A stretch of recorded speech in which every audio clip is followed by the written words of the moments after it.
रावण या कुंभकर्ण नहीं, महाकाव्य रामायण के ये थे सबसे शक्तिशाली योद्धा।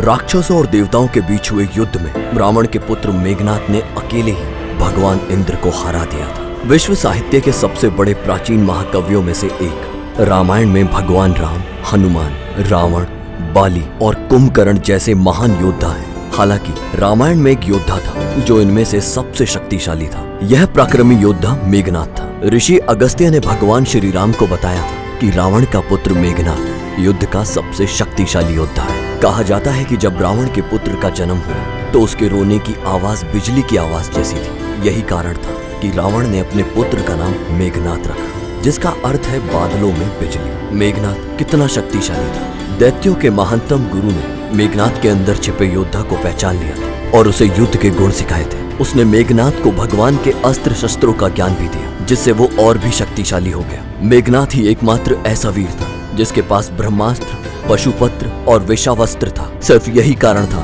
कि वो अकेला ही राम की पूरी सेना का सामना करने के लिए काफी था। राक्षसों और देवताओं के बीच हुए युद्ध में रावण के पुत्र मेघनाद ने अकेले ही भगवान इंद्र को हरा दिया। वो इंद्र को परास्त करके उसे बंदी बनाकर अपने साथ ले आए। जब भगवान ब्रह्मा को इस बारे में पता चला तो उन्होंने मेघनाद को इंद्र को छोड़ने का वरदान देने का प्रस्ताव रखा। मेघनाद का वध कैसे हुआ? रावण के भाई विभीषण ने भगवान राम से कहा कि जब मेघनाद यज्ञ करता है उस समय उसके पास कोई हथियार नहीं होता और मेघनाद को मारने का यही सही समय होगा। हालांकि ये तरकीब भी काम नहीं आई और मेघनाद बच निकला। बाद में लक्ष्मण के हाथों युद्ध के मैदान में उनका सर्वनाश हो गया। यह ऋषि अगस्त्य ही थे जिन्होंने भगवान राम से कहा था कि इंद्रजीत या मेघनाद रावण से अधिक बहादुर थे। वो लक्ष्मण के हाथों मारा गया था और केवल वही उसे मार सकता था। यह सुनकर भगवान राम को बहुत आश्चर्य हुआ जब ऋषि अगस्त्य ने उन्हें बताया कि वरदान देते समय भगवान ब्रह्मा ने मेघनाद से कहा था कि वो केवल एक योद्धा द्वारा मारा जा सकता है जो 14 साल तक सोया नहीं था। भगवान राम के पूछने पर लक्ष्मण ने उन्हें बताया कि वनवास के दौरान वे 14 साल तक नहीं सोए थे। वो रात भर पहरा देते थे। लक्ष्मण ने उन्हें अपने वश में कर लिया था। इसलिए भगवान ब्रह्मा का वरदान शायद केवल लक्ष्मण के लिए था जिनके हाथों में मेघनाद का